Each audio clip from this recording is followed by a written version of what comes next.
E aí, meu povo, sejam bem-vindos ao canal TV Cinéfilo.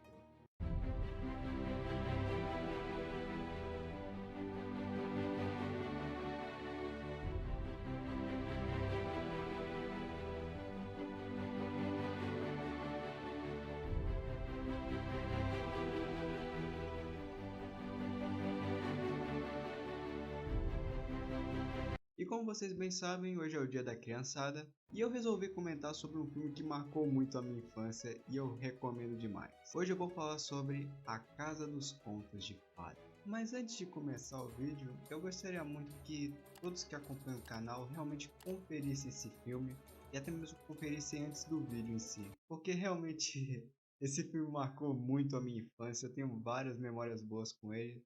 Eu assistia muito quando passava na TV. E esse é o tipo de filme que sempre que eu assisto, ele me dá uma certa paz no coração.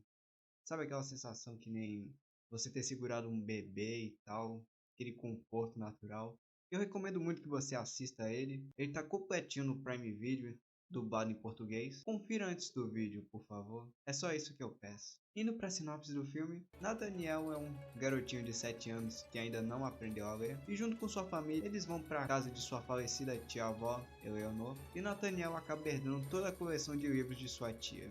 Logo de cara, Nathaniel acaba descobrindo que os personagens nos livros da tia literalmente saem de dentro das páginas. E nisso ele se torna o novo protetor desses personagens, e quando passa por uma longa jornada para manter a casa na posse de sua família, ele também vai aprendendo a ler. A Casa dos Contos de Fada é um filme de animação francesa do ano de 2009, que foi dirigida por Dominique Monfort. Desculpe se eu não estou falando certo porque eu não entendo nada de francês. E pelo que você já entendeu, é uma história onde um garotinho tenta ajudar os personagens de contos de fadas a se manter na casa onde eles foram criados. E logo de cara a gente percebe que isso é meio que uma sucessão, já que os personagens mencionam que Eleanor era sua protetora e que Nathaniel seria o sucessor. E aquele vendedor que aparece interessado nos livros, ele afirma que todas as coleções são originais, que são coleções oriundas dos anos que foram lançadas, sendo que esses livros foram lançados do século XIX para trás, e obviamente é algo que vai dar um dinheiro ao canalha. E o grande desafio do filme é que o nosso protagonista, mesmo com 7 anos, ele ainda não aprendeu a ler. E para manter os personagens vivos, já que existe um prazo em que o protetor deles tem que ler em voz alta uma palavra mágica que os manterá vivos por um determinado período de tempo. Isso acaba sendo um desafio para Nathaniel, já que ele demonstra ter uma dificuldade muito grande na leitura. Nas cenas em que o personagem tenta ler, do ponto de vista dele, as palavras literalmente flutuam das páginas e se embaralham umas com as outras. E assim, pelo que deixa entender, lembrando que eu não sou especialista e nem trabalho nisso, e se você tem um conhecimento mais aprofundado e trabalha com isso, comente aqui embaixo me corrigindo, mas pelo que o filme deixa entender, o Nathaniel possui uma certa dislexia devido à sua dificuldade de soletração e escrita, sendo que sua jornada se constitui nele aprendendo a ler para pronunciar a palavra mágica que irá manter os personagens vivos. Mas logo de cara surge uma revolta por parte dos personagens de contos de fada ao descobrirem que o moleque não sabe ler. Nisso a fada malévola da história da Bela Adormecida joga um encantamento que o deixa menor.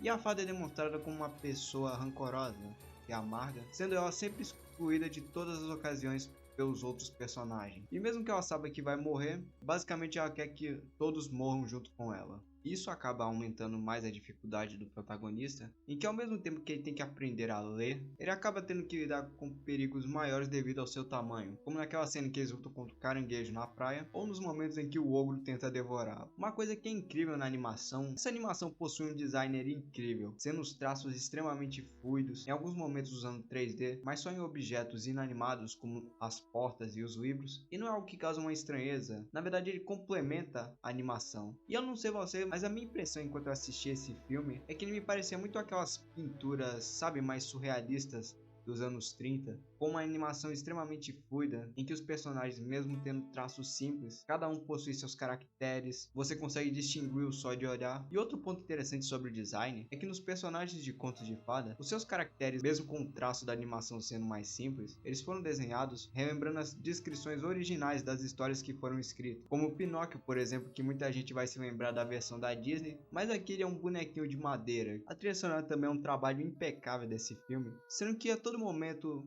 Ela dá um ar de alegria em alguns momentos melancólicos, o que reflete um pouco a mente do protagonista, já que ele é um garoto de 7 anos e obviamente ele tem o mundo inteiro pela frente, muita coisa nova para ele, mas ele possui uma tristeza pelo fato de ter perdido sua tia, que ele tanto amava e tanto gostava de ouvir as suas histórias. E a história também trata da mensagem de aprender a superar as nossas dificuldades e limites em prol dos nossos desejos e de nossas conquistas. Assim, o jovem Nathaniel, quando finalmente aprende a ler e consegue salvar os personagens. Já dando spoiler, já que esse filme tem mais de 10 anos, né? E eu não vou me estender muito nesse filme. Eu quero que você realmente assista ele, de preferência junto com o seu filho ou sua filha, porque essa é uma história que faz a sua mente voar, mas pode causar uma certa estranheza para algumas pessoas, já que existem alguns contos de fadas que não são muito conhecidos para nós brasileiros, mas isso não atrapalha o filme. Eu garanto que até mesmo você pode ter vontade de descobrir de onde vieram esses outros contos de fadas. E esse foi o vídeo de hoje. Obrigado por sua audiência. Outro obrigado por quem assistiu até o final. Até a próxima.